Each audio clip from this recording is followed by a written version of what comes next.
nosotros podamos recibir de tu gracia, sea bendecida por ti, Señor, así como has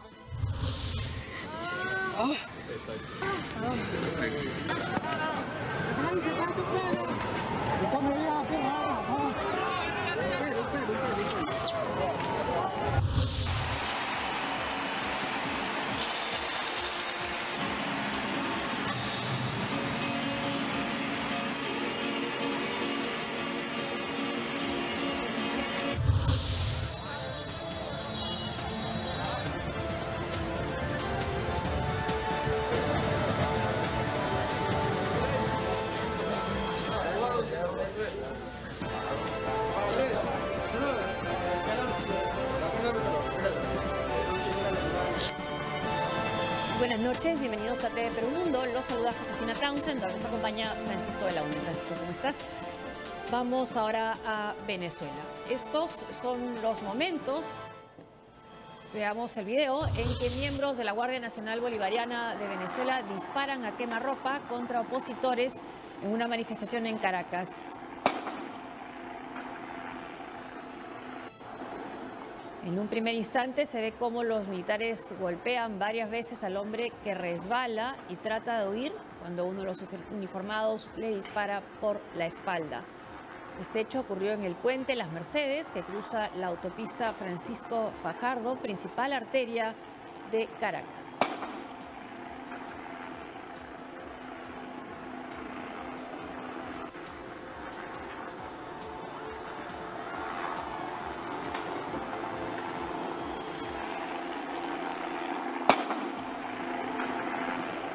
El presidente de la Asamblea Nacional Venezolana fue recibido esta tarde por el presidente Pedro Pablo Kuczynski en Palacio de Gobierno. Veamos.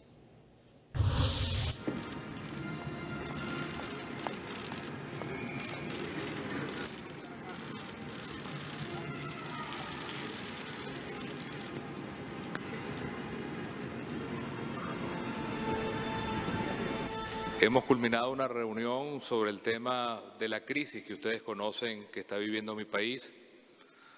Una crisis que ya no es ni siquiera una crisis política, sino un drama humano que le toca el corazón a toda la región y que desborda las fronteras de Venezuela. Llevamos al día de hoy más de 40 días en la calle, en protestas, simplemente por exigir el cumplimiento de la Constitución de nuestro país, para que podamos tener elecciones libres, para que podamos tener la libertad de nuestros presos políticos sin inhabilitados políticos, el respeto al Parlamento que fue electo por 14 millones de venezolanos y la apertura de un canal humanitario que permita que medicina y comida pueda llegar a un país donde los venezolanos salen a buscar en los basureros todos los días algo que comer. Lamentablemente la respuesta del gobierno no ha sido otra cosa que la represión. Ya estamos alcanzando la cifra de 40 personas asesinadas producto de la represión, en su mayoría jóvenes. Ayer murió Miguel Castillo, un joven de 27 años, y como él, Juan Pablo Pernalete, el joven Dugarte y muchos otros jóvenes que están en las calles de Caracas y en las calles de todas las ciudades de Venezuela luchando por tener un país libre, un país con justicia, un país con derechos humanos. Estamos recorriendo todos los países de la región porque necesitamos la ayuda decidida de los distintos países amigos de Venezuela para ayudar a que esa presión que estamos ejerciendo dentro de Venezuela, unida con la solidaridad internacional, permita que en este momento quienes tienen el poder en Venezuela se abran a una solución democrática. No puede haber más muerte, no puede haber más violencia. Lo que tiene que haber en Venezuela es el voto, es la paz del voto, que permite que cada venezolano hable a través del ejercicio soberano de su voluntad como elector. Hemos hablado con el presidente sobre esta realidad y él, como otros presidentes de la región, quieren ayudar no a la oposición venezolana, sino al pueblo venezolano, porque de lo que se trata es de ayudar al pueblo venezolano a que pueda ser el artífice de una solución democrática para el país. Finalizo dándole las gracias no solamente al presidente, al canciller, al Parlamento donde estuvo hoy, sino especialmente al pueblo peruano. Ustedes han abierto los brazos a miles de venezolanos que han venido a esta tierra buscando paz, buscando trabajo, y lo agradecemos de corazón. Por ellos estamos trabajando para que puedan pronto volver a su país y entre todos, entre peruanos y venezolanos, construir una América democrática, próspera, libre, como merecemos. Ese es nuestro empeño y estamos seguros que juntos vamos a poder lograrlo. Presidente, muchas gracias de nuevo. Agradecemos mucho la visita del presidente de la Asamblea venezolana, una asamblea que fue elegida hace un par de años, con un año un poco más, por una mayoría realmente notable. Nosotros no tenemos ningún deseo de interferir en los asuntos internos de otros países. Que quede eso bien claro. Pero al mismo tiempo, América Latina, con su cultura histórica única, su idioma, sus antecedentes históricos, siempre los grandes movimientos han sido de una sola línea que con el tiempo ha establecido en las últimas décadas en América Latina la democracia, el constitucionalismo y valores de libertad y cultura. Y por eso nos parece que es fundamental que los países de América, de norte a sur, apoyen en Venezuela el bienestar de su pueblo, que haya una ayuda humanitaria, no solo material, sino también psicológica, democrática. Y lo que yo le he expresado al presidente Borges es que nosotros estamos dispuestos a ayudar en eso. Ayudar como parte de un grupo de países de América que están preocupados por un vecino importante, porque hoy Venezuela es el tema número 1 en América. Y ahí estaremos nosotros al pie de las discusiones, al pie de un esfuerzo para buscar una solución pacífica a estos problemas. Pueden contar con nosotros y vamos a hacer un esfuerzo con los otros países también que están, yo creo, de muy buena disposición para seguir esta línea democrática de respeto a la voluntad de los pueblos. Muy bien. Era el presidente Pedro Pablo Kuczynski quien acaba de recibir estas imágenes, son de hace unos minutos en Palacio de Gobierno, al presidente de la Asamblea Legislativa de Venezuela, Julio Borges. Y claro, decíamos en el cintillo, recibe un opositor, pero lo que está recibiendo es un presidente de un poder del Estado. Claro. Es el Parlamento venezolano, que tiene ese reconocimiento aquí y en otros países, pero no lo tiene en su propio país. Exactamente, no es una autoridad, o sea, una autoridad y como tal ha sido recibida en el Palacio de Gobierno. Lo que confirma un poco esta actitud de liderazgo que tiene el Perú respecto de la situación de Venezuela, ¿no? Y lo reconoce tanto Borges como otros opositores digamos, otros de la oposición venezolana. Y digamos, ese es el papel que tiene el Perú. Ahora lo que habría que ver es qué más a nivel internacional se puede hacer. Hemos visto que ha pasado en la OEA, que finalmente se ha postergado el tema de la reunión de los cancilleres, no se ha fijado todavía una fecha. Se supone que ha habido también, podrían haber coordinaciones entre Donald Trump y Pedro Pablo Kuczynski, pero tampoco se ha sabido mucho al respecto. El tema está en que, digamos, la oposición está esperando también una mayor presión internacional, ¿no? pero hasta ahora por lo menos, bueno, hay estas acciones que son importantes, pero a nivel institucional todavía está un poco atrasado. Digamos, no hay una acción que estemos viendo nueva con respecto a lo que se ha visto en las últimas semanas, ¿no? Más temprano, el presidente de la Asamblea Nacional Venezolana, Julio Borges, estuvo en el Congreso como parte de su visita oficial, donde fue recibido por la titular del Parlamento, Luz Salgado. Borges también se reunió con la primera vicepresidenta, Rosa María Bartra, y titular de la Liga Parlamentaria de Amistad Perú-Venezuela, con el presidente de la Comisión de Relaciones Exteriores, Juan Carlos del Águila, y los legisladores apristas Mauricio Mulder y Jorge del Castillo. En este pleno del Congreso. Siguiente tema, señor. La muerte de un joven comunicador debido al impacto de una bomba lacrimógena, aunque está en duda específicamente qué fue lo que lo mató. Fue recordado hoy por cientos de manifestantes que le tributaron un homenaje en las mismas calles donde diario se registran protestas y enfrentamientos, y él era uno de los manifestantes. Decenas de venezolanos se volcaron a las calles de Caracas este jueves, esta vez no para protestar contra el régimen, sino para rendir homenaje al joven comunicador Miguel Castillo, que falleciera la tarde del miércoles durante una manifestación opositora en Las Mercedes, en el centro de la ciudad.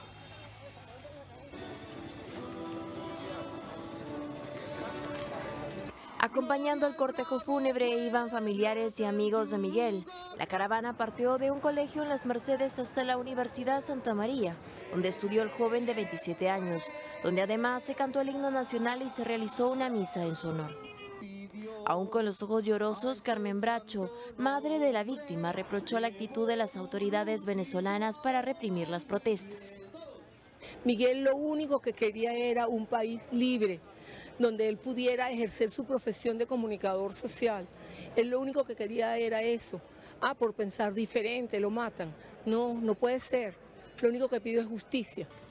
Sobre la muerte del joven, el gobierno chavista descarta cualquier responsabilidad y culpa a francotiradores del bloque opositor Mesa de la Unidad Democrática de lo ocurrido. Asesinaron a otro muchacho, ahora en Las Mercedes. Inmediatamente lo primero que dijeron que había sido la Guardia Nacional Bolivariana, un impacto de bomba lacrimógena. Fue lo primero que salió. Afortunadamente por ahí están unos videos. Ahí están unos videos.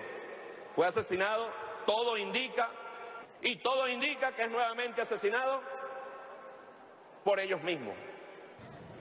La respuesta de la MUD convocó para hoy un cacerolazo contra el ministro de Justicia, Néstor Reverol, quien, al igual que Diosdado Cabello, sostiene que el asesinato del joven comunicador fue por arma de fuego, además de tratar de inculpar al presidente de la Asamblea, Julio Borges, por incitar presuntamente la violencia.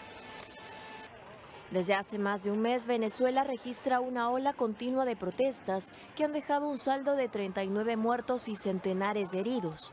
En ese contexto, resulta difícil la reanudación del diálogo como lo ha pedido el Vaticano. Al respecto, desde Brasilia, la esposa del preso político Leopoldo López, Lilian Tintori, rechazó la insistencia del Papa Francisco de un acercamiento con el gobierno de Nicolás Maduro, que ya fracasó. La activista emplazó a la Iglesia a defender los derechos humanos. En el Hospital José Gregorio Hernández, en los Magallanes de Catia, esta mañana. Y hoy desde el Brasil ha llegado el contenido de la colaboración eficaz o de la acción premiada, como le llaman, dentro del proceso por Lavallato. Esta es la declaración de Mónica Moura, una publicista que trabajaba con João Santana. Son un matrimonio que se dedica a hacer publicidad en distintas campañas políticas, y en este caso ella afirma haber hecho asesorado en campaña política a Nicolás Maduro, y lo acusa de haber recibido 11 millones de dólares en negro para la campaña de Chávez en efectivo.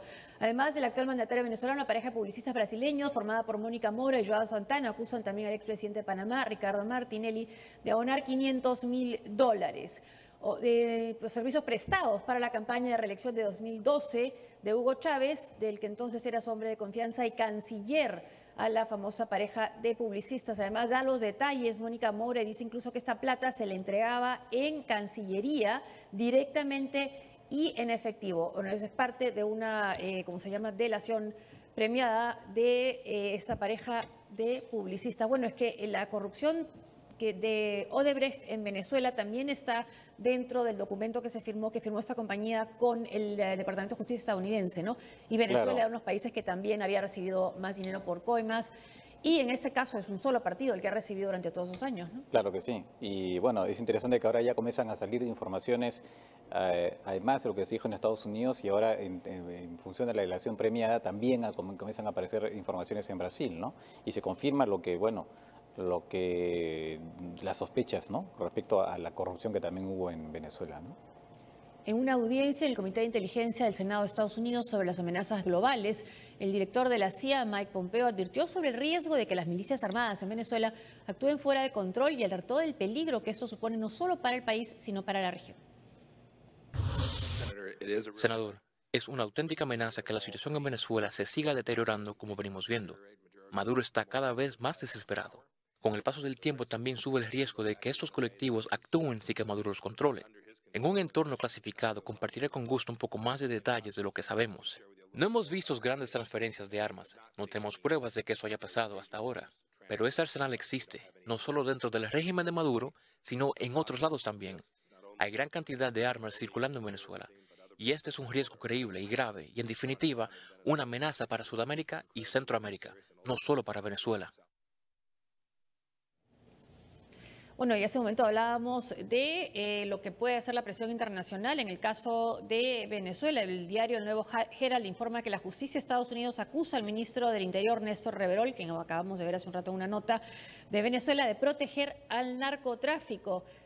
El ministro de Relaciones Interiores de Venezuela, Néstor Reverol, cobró grandes sumas de dinero a cambio de brindar protección a envíos irregulares de cientos de kilos de cocaína hacia México, Centroamérica y Estados Unidos, muestran documentos presentados en una corte federal de Nueva York. Ahí está la noticia y esto se suma también y esta es la respuesta venezolana también a las críticas. Venezuela acusa a Estados Unidos de financiar a grupos violentos de oposición. Bueno, el tema de Reverol se suma también a la denuncia contra el vicepresidente Alaissemi, ¿no?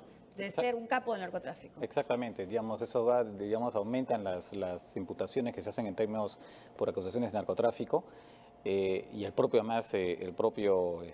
Cabello, hombre fuerte también del régimen, supuestamente sería líder de un cártel, ¿no? Yo quería decir algo con respecto a lo que dijo el funcionario de la CIA, el jefe de la CIA, perdón.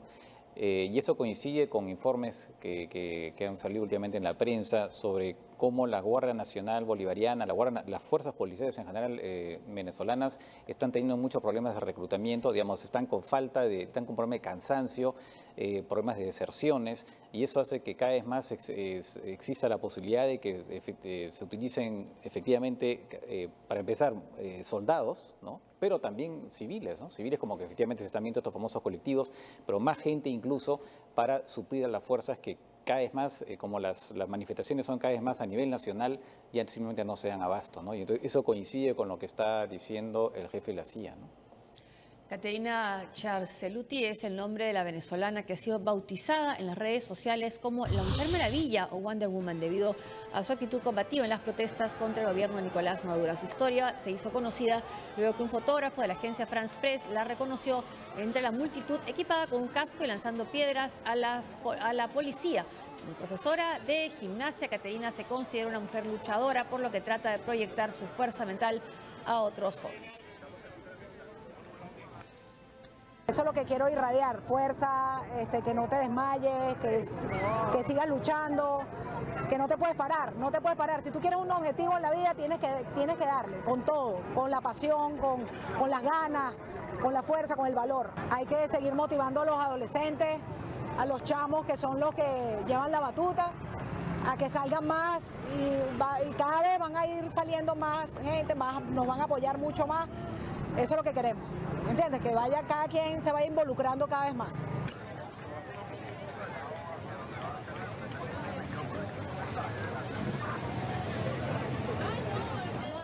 Pasando al Brasil como una farsa, calificó el expresidente Luis Ignacio Lula da Silva el proceso judicial en su contra durante su comparecencia ante el juez Sergio Moro en el marco de las investigaciones por el caso Lava Jato. Considero que este proceso es ilegítimo y lo denuncio como una farsa. Sin embargo, estoy aquí por respeto a la ley y a nuestra Constitución, pero tengo muchas reservas respecto al comportamiento de los fiscales de la Operación Lava Jato. Bueno, eso es lo que ha sido revelado por las autoridades judiciales después del encuentro tan esperado que tuvo el expresidente Lula da Silva con el juez que lo procesa, Sergio Moro. Ha sido difundido a la prensa, bueno, y él ha hecho toda una defensa política, Lula da Silva, e incluso una multitud lo esperaba, realmente una gran concentración esperándolo a las afueras, ¿no? Pero vamos unas declaraciones más para comentarlo. Lula también rechazó ser propietario de un departamento de 3 pisos en Guarujá, en Sao Paulo. Eso en respuesta a la acusación respecto a que la constructora brasileña OAS le habría entregado el inmueble a cambio de licitaciones públicas. Leo Piñeiro estaba en la oficina diciendo que el apartamento había sido vendido y que tenía otro departamento normal y un departamento triplex, que había ido a averiguar. Me di cuenta de 500 defectos en el inmueble y nunca volví a hablar con él. Si llega el día en que tengo que mentirte, preferiría ser atropellado por un autobús en cualquier calle de este país. Nunca podría mentir a personas como ustedes, que durante mucho tiempo han mostrado confianza en mí y que me han seguido.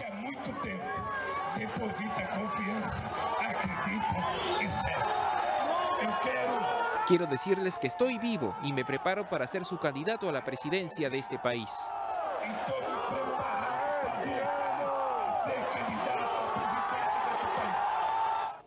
Bueno, Luis Ignacio Lula da Silva, a la salida de declarar como imputado en el proceso del caso Lava Jato, veíamos que al costado de él está Dilma Rousseff. Bueno, el caso preciso porque el que se le acusa es por haber recibido favores, específicamente un triplex, un departamento en una playa en Sao Paulo, y por haber también recibido, ese triplex, recibido mejoras, arreglado, ¿no? Y hay unas fotos de él con su mujer ahora que ha muerto hace poco, recorriendo esas instalaciones. Él lo niega todo.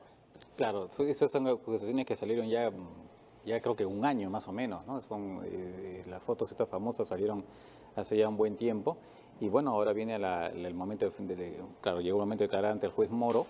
Y lo interesante también es cómo él, cómo a pesar de todo mantiene una popularidad que lo hace un candidato eventualmente favorito para las próximas elecciones presidenciales, ¿no?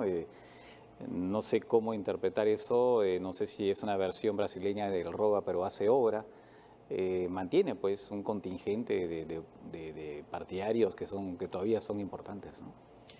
Claro, lo que decíamos ayer también, todo va a depender que estas afirmaciones de los que han declarado, se han acogido la colaboración eficaz de OAS, tengan el respaldo también de quienes supuestamente fueron intermediarios, ¿no? Claro. Bueno, él además es dramático y bueno, ha usado esta plataforma como una manera de dar a entender pues que es víctima de una persecución política, ¿no? Y también hay un momento en que llora, incluso recordando a su mujer que murió hace poco y diciendo, porque le pregunta por qué ella sí había estado yendo al triplex después de que supuestamente ella no estaban interesados en comprarlo, ¿no? Él dijo, bueno, que no podía hablar de ella porque era un tema muy, muy emotivo. Esa fue la presentación de Lula. Entonces vamos a un corte y al volver. Un inmutable Vladimir Putin juega hockey ajeno al remesón político en Washington sobre Rusia. Además, el Capitolio seguirá investigando la injerencia rusa en las elecciones.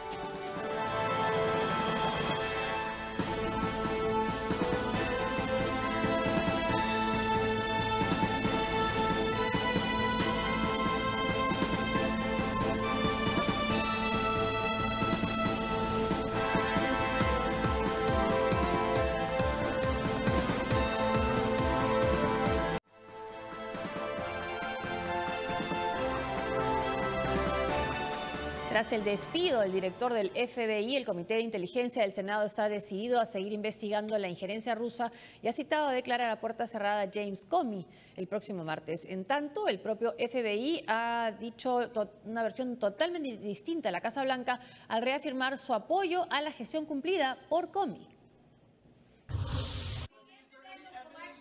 El FBI pone en aprietos a la administración Trump.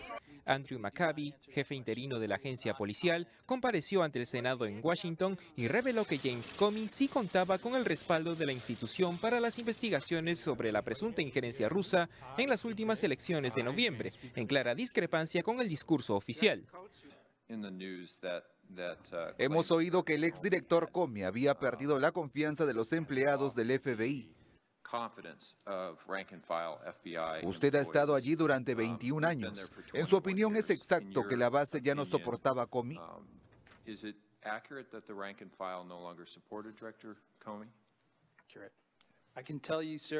No, señor, eso no es exacto. Puedo decirle que he trabajado muy de cerca con el director Comey desde el momento en que empezó en el FBI. Yo era su asistente ejecutivo de seguridad nacional. Por entonces trabajé para él dirigiendo la oficina de Washington. Puedo decirle que tengo el más alto respeto por el exdirector Comey, por sus considerables habilidades y su integridad.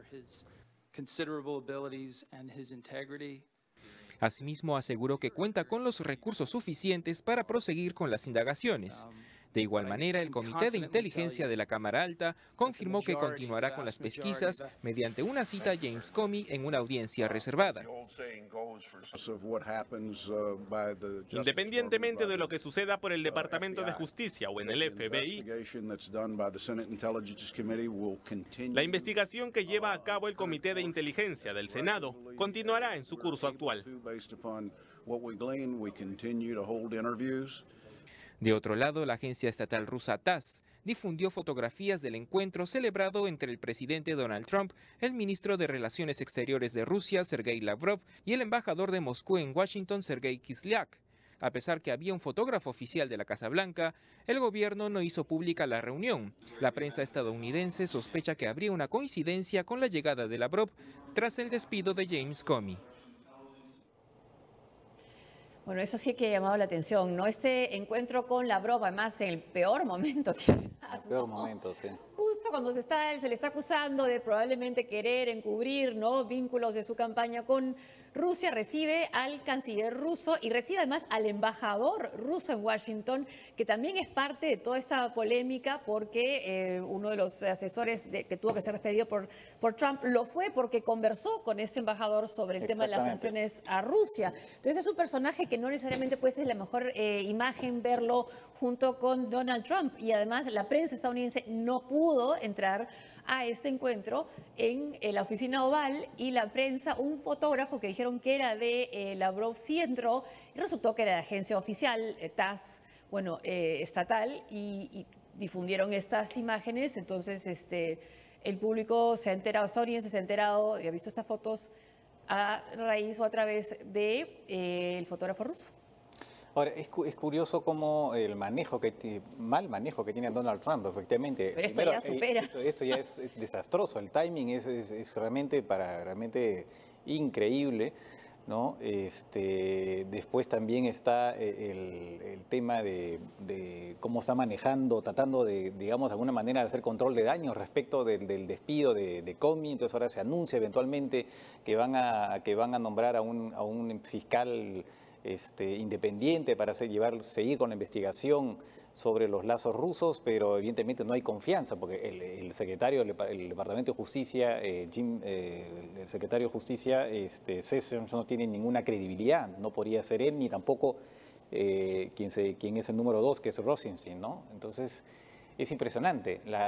Y a nivel del Congreso todavía, según las informaciones, todavía habría los republicanos en su mayoría estarían apoyando todavía a Donald Trump, pero eso podría cambiar, ¿no? Y muchos hacen referencia a lo que sucedió en el año 73 en Watergate, cuando Richard Nixon, Richard Nixon, que despidió a la persona que estaba investigando, no al director del FBI, fue un fiscal especial. Fue un fiscal especial, efectivamente, un fiscal especial que estaba investigando todo lo relacionado con Watergate y también acciones ilegales por parte del presidente. Entonces, claro, se hace el paralelo, ¿no? La suerte que corrió Richard Nixon y que podría pasar algo parecido con Donald Trump, ¿no? Y además el tema que se han presentado tantas versiones sobre por qué lo despidió, ¿no? Primero dijo que era por la recomendación, ¿no?, y por la mala gestión que había hecho, por el tema de los correos de Hillary Clinton. Después ha dicho que no, que siempre pensó en despedirlo, luego lo ha llamado un fanfarrón. Veamos la entrevista en la que hace estos comentarios sobre el ahora exdirector del FBI. Mire, Comey es un fanfarrón. El FBI ha estado en confusión. Usted sabe eso. Yo lo sé. Todo el mundo lo sabe. Usted eche un vistazo al FBI de hace un año. Estaba en una turbulencia virtual, menos de hace un año, y no se ha recuperado. El lunes se reunió con el fiscal general adjunto, Rod Rosenstein. Pidió una recomendación. Mi decisión fue despedir a Comey. De él no fue. El presidente de Rusia, Vladimir Putin, en medio de todo esto, él volvió a ponerse los patines para disputar en Sochi un partido benéfico de glorias del hockey en el que marcó 7 tantos, aquí en hielo. El jefe de Estado, quien lució el número 11 en el equipo de las leyendas, jugó en la delantera, estuvo muy activo, incluso llegó a perder el equilibrio en una ocasión y se cayó. El equipo liderado por Putin ganó 17-6 al equipo contrario con jugadores activos y otros altos funcionarios. Señor presidente, ¿cómo afectará el despido de James Comey a las relaciones con los Estados Unidos? No habrá ningún efecto. No se ofenda, pero su pregunta parece ridícula. No tenemos nada que ver con eso. El presidente Trump está actuando dentro de su competencia que le ha dado la ley y la Constitución. ¿Qué tenemos que ver? Me estoy preparando para jugar al hockey con los aficionados. Te invito a que hagas lo mismo. Bueno, esa ha sido siempre la actitud rusa, ¿no? Negar todo tipo de injerencia en la campaña y decir, bueno, ustedes creen que los americanos son tan ingenuos que se van a dejar dominar, se van a dejar influenciar, ¿no? Claro. Ese es su discurso, ¿no? Ahora es curioso porque en las últimas semanas más bien Donald Trump había tomado una actitud realmente contraria a Rusia, ¿no? O sea, de alguna forma no había, digamos, no se estaba dando lo que muchos esperaban, que iba a haber un acercamiento con Rusia, y finalmente no fue así. Sin embargo, ahora se produce este hecho, además llega Lavrov también, ¿no? Y además, políticamente, para Donald Trump, digamos, viene también digamos, a ennegrecer un panorama que se había vuelto un poquito mejor para él, con el hecho de que la ley esta digamos, de derogación del Obamacare había sido optada por la Cámara por los representantes, y que ahora iba a pasar al Senado. El panorama había cambiado un poco para él, y ahora de repente cae este asunto del despido de Comey. Es decir, malogra un panorama que había mejorado para él. Es incomprensible. Y salvo que Comey estaba acercándose a la verdad y podía ser efectivamente sumamente dañino para él, pero bueno. Por eso están repitiendo la palabra ya Watergate en varios canales de televisión. Exactamente, ¿no? Exactamente. Periódicos, ¿no? Una pausa y al volver. Corea del Norte alardea de haber espiado la ubicación del escudo antimisiles. Además, el Papa viaja a Portugal para canonizar a los pastores de Fátima.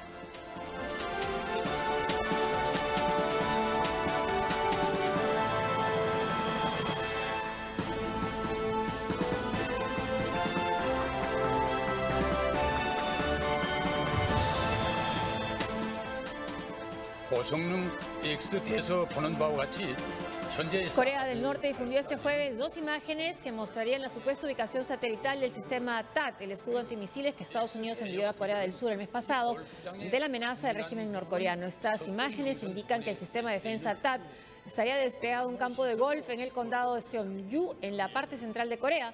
Dice la televisión pública norcoreana en imágenes destacadas con círculos de color negro. Las fotografías satelitales de este presunto espionaje supone una nueva provocación contra el gobierno de Donald Trump.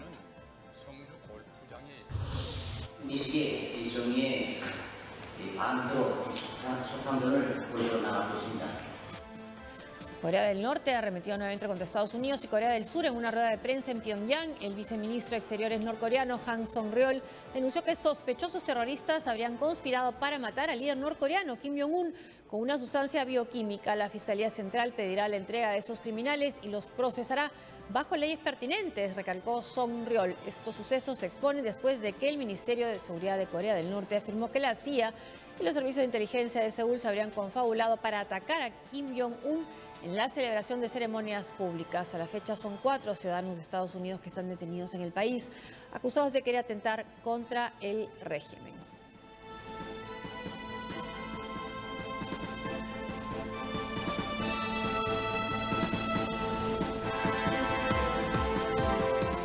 Bueno, a pesar de que los coreanos del sur han elegido a un político como presidente que incluso está hablando de una posibilidad de viajar a Pyongyang, se mantiene este discurso.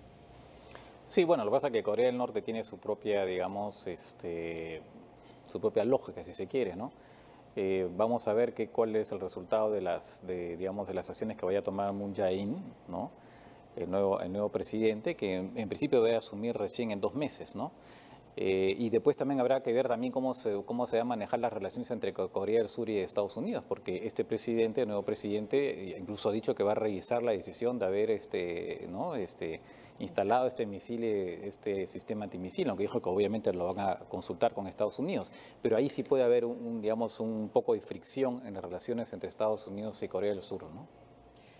La decisión de Washington de armar y equipar a las milicias kurdas para derrotar al Estado Islámico en Raqqa generó el rechazo previsible de Turquía. El régimen turco considera que estas milicias también son terroristas, pese a que han logrado replegar a los yihadistas. Duras palabras de Recep Tayyip Erdogan contra Estados Unidos por su nueva estrategia para combatir al Daesh en Siria.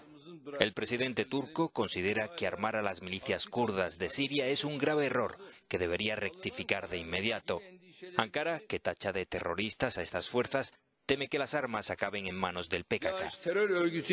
La lucha contra la organización terrorista Daesh no debería llevarse a cabo con otra organización terrorista porque pondría en peligro el futuro de Siria y de la región. Es obvio a dónde llevaron a Siria los pasos equivocados del pasado. Lo cierto es que estas milicias kurdas han plantado cara al Daesh en varios frentes y han logrado arrebatarle parte del territorio que controlaban. Su última hazaña ha sido expulsar a los yihadistas de Tabqa, una ciudad de gran valor estratégico cuyo control facilitará la ofensiva sobre Raqqa, el principal bastión del grupo Estado Islámico en Siria. Aunque no ha trascendido qué tipo de armamento les entregará a Estados Unidos, la imagen de blindados estadounidenses junto a las milicias kurdas sirias en la ciudad de Darbasilla, cerca de la frontera con Turquía, quema en los ojos de Ankara. Todo va quedando listo en Portugal ante la visita de 2 días del Papa Francisco, quien llegará mañana al santuario de la Virgen de Fátima para canonizar a los hermanos Jacinta y Francisco Amarto, a quienes se les apareció la Virgen. Miles de fieles se congregarán en la explanada de la Basílica de Fátima para recibir a el Papa Francisco. Algunos peregrinos que ya se encuentran en el lugar vienen realizando diversas penitencias y la policía extrema las medidas de seguridad.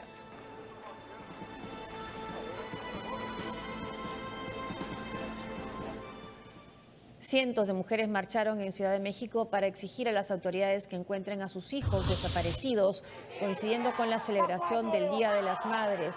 En ese país, el recorrido fue desde el Monumento a la Madre hasta el Ángel de la Independencia. Madres de inmigrantes que sospechan que sus hijos desaparecieron a su paso por México, de camino a Estados Unidos, también se sumaron a esta manifestación. Más de 177.000 personas han sido asesinadas y unas 30.000 están desaparecidas en México desde que el gobierno federal lanzó un operativo militar antidrogas en el 2006, según cifras oficiales. Principalmente este 10 de mayo. ¿Dónde están? A las madres de familia. Nos hundió en el dolor con la ausencia de nuestros hijos. ¿Qué pedimos? Justicia, que realmente busque a nuestros hijos. Principalmente este 10 de mayo no tenemos nada que festejar. Tenemos ese dolor, esa rabia, ese coraje de que el gobierno haga oídos sordos a que nos entregue a nuestros hijos, ya teniendo tanta evidencia, ¿verdad? Lograr una vida mejor es la esperanza con la que muchos latinoamericanos buscan establecerse en Canadá. Ese país tiene programas que permiten trabajar temporal o permanentemente siempre y cuando cumplan con requisitos estrictos que según algunos expertos pueden ser exclusivos y clasistas. Gustavo Valdés de CNN tiene detalles. La ciudad de Saint-Remis, en la provincia de Quebec, es un lugar en donde cada jueves se da la bienvenida a trabajadores agrícolas y su pago semanal, que compran sus provisiones y envían dinero a sus familiares. En su mayoría son mexicanos y guatemaltecos, países con los que Canadá tiene programas para contratar trabajadores temporales. Laboran en granjas como esta, Estos trabajadores reciben alrededor de $11 canadienses por hora, el promedio del salario mínimo de ese país. Las granjas les dan lugar donde vivir y reciben beneficios del gobierno, como la codiciada protección médica. Tenemos trabajador aquí que trabaja aquí por 26, 27 años. Van Guiden ha contratado trabajadores temporales por más de 20 años, porque dice que existe un gran déficit de mano de obra en su industria, pero que a pesar de la necesidad, insiste que no considera contratar indocumentados. Sin papeles no se puede. Asegura que las consecuencias para su negocio serían severas, pero la agricultura no es la única industria que necesita trabajadores. El gobierno tiene programas para invitar a trabajadores especializados a trabajar y eventualmente conseguir ciudadanía en ese país. Se dice que Canadá puede ser más interesante que los Estados Unidos. El profesor de política comparativa Julián Durazo, de la Universidad de Quebec en Montreal, dice que esa es la idea que el país quiere vender en el exterior y es parte de la imagen que muchos tienen de Canadá. Explica que esa imagen tiene límites especialmente para latinoamericanos. Los empleadores acá no tienen confianza en qué significa la experiencia laboral en América Latina y entonces los doctores, los ingenieros, los contadores terminan ejerciendo oficios para los cuales están sobrecalificados.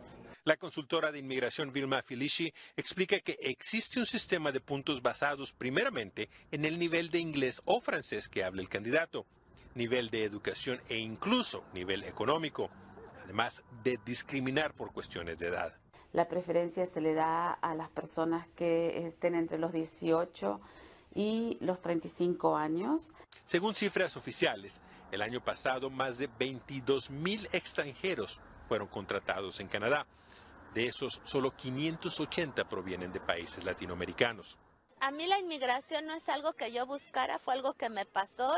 Berenice Acosta emigró de México hace 12 años, no por necesidad, dice, sino porque luego de varias visitas le gustó el estilo de vida canadiense. No hay un racismo marcado, me sentí rápidamente integrada y yo ya hablaba los idiomas. Integración que incluye los valores y reglamentos del país, que dice dan oportunidad a quienes siguen las reglas. Gustavo Valdés, CNN, Montreal. Y antes de hablar de este reportaje y comentarlo, en la cuenta de Twitter de Donald Trump, el presidente de Estados Unidos, hablando de lo que dijimos hace un instante, esas fotos que habían sido difundidas por los rusos y no por los estadounidenses, él retoma esta foto y más bien lo presenta de otra manera, bueno, le da una interpretación, ¿no? Ayer, en el mismo día, tuve encuentros con el canciller ruso, Sergei Lavrov, y con el primer ministro de Ucrania, Pablo Kimkin. Hagamos la paz. Bueno, es una forma de interpretarlo de otra manera, ¿no? Digamos que trata de equilibrar, ¿no? Sí. Equilibra, claro, pone ahí al ministro ucraniano, efectivamente, es una manera de decir, bueno, yo no estoy con ninguno de los dos. Sí, sí, sí. Bueno, y sobre la nota de Canadá, eso es el tema de los inmigrantes, y otro lado está también su política con los refugiados, ¿no? Que uno de los primeros gestos que tuvo Justin Trudeau cuando recién asumió el cargo de primer ministro fue recibir a refugiados sirios, ¿no? En plena campaña de Donald Trump contra, y en Europa también contra algunos líderes políticos contra la llegada de refugiados sirios. Exactamente, tiene una política abierta, digamos, mucho más generosa. Pero son familias las que acogen a los refugiados, ¿no? Tienen un sistema bastante particular. Sí, es verdad, es verdad. Pero ahora, en cuanto a lo de Trudeau, efectivamente, por eso se decía que Trudeau podía ser una especie de referencia, además de Angela Merkel, ¿no? Como una referencia, una especie de anti-Trump en el mundo, que de alguna manera recogía la antorcha de la generosidad, de los derechos humanos, de la tolerancia, ¿no? Y claro, es una política que la está aplicando y que hace que distingue a su país, ¿no? Que distingue a su país. En la India, 26 muertos y 30 heridos dejó el colapso de una pared durante la celebración de un matrimonio y 2 heridos de gravedad dejó una pelea durante un matrimonio también en Estados Unidos. Lo que era felicidad en una boda se convirtió en tragedia en la India, luego de que un muro de 32 metros se derrumbó producto de la humedad a causa de las fuertes lluvias que se registran en los últimos días al noreste del país. Al menos 26 invitados murieron, entre ellos 4 niños. 30 resultaron heridos. Muchos intentaron escapar pero perecieron en el lugar. Los derrumbes son frecuentes en la India, debido al precario estado de las infraestructuras y la falta de mantenimiento. En Estados Unidos, una gresca en una boda deja 2 heridos de gravedad. La pelea se inició luego que un grupo de personas que no estaban invitadas se negaron a salir de la ceremonia. 2 invitados fueron agredidos por los intrusos, quienes portaban diversos objetos de metal. Algunos incluso acosaban a las jóvenes durante la fiesta. El incidente, que se registró en la ciudad de Fremont, en el estado de California, pudo ser controlado por más de 20 policías que llegaron tras recibir una llamada de emergencia. Una pausa y al volver.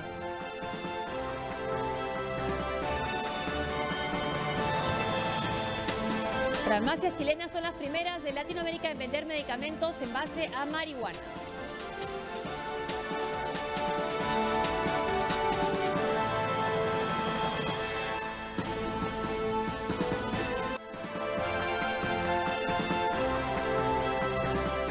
Dos farmacias de Santiago de Chile comenzaron a vender esta semana medicamentos a base de cannabis, siendo las primeras en América Latina en hacerlo. Los fármacos llamados T100 y TC100 son producidos en Canadá y han sido creados como una alternativa a los tratamientos convencionales de algunas enfermedades. Se requiere prescripción y supervisión médica para poder comprarlos. El precio de venta promedio será de $310 por un tratamiento que dura alrededor de un mes. Chile legalizó el uso de la marihuana medicinal en el 2015.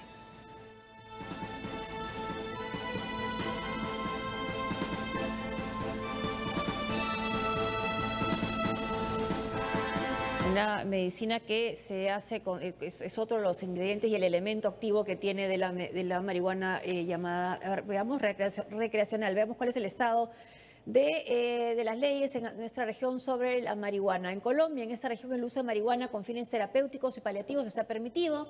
Dicho país se convirtió recientemente en el 4.º de Latinoamérica en aprobarlo. Puerto Rico también permite a sus habitantes el uso medicinal de la planta con autorización del gobierno, aunque por el momento se ha prohibido su uso recreativo. Chile durante el 2014 legalizó la marihuana para uso terapéutico y fue durante el 2016 que se cosechó la primera plantación legal de cannabis para usos medicinales, el caso que hemos visto. Y bueno, Uruguay es el país que sí permite la producción, compra, venta y posesión y uso recreativo de la marihuana y es el primero en América Latina en no sancionar cualquiera de las actividades anteriores, algo que fue hecho durante el gobierno de Mujica, ¿no? Así es, exactamente, así es. Una empresa de investigación rusa asegura que ha creado un robot con características humanas que imita los movimientos de su entrenador y además está armado para disparar. La nota es de CNN en español.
Realizar las tareas de limpieza en un establecimiento no siempre son aburridas y tediosas.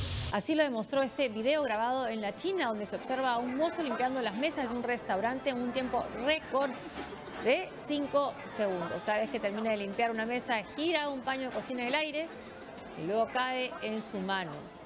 Luego de esa tarea, el trabajador continúa con sus demás labores.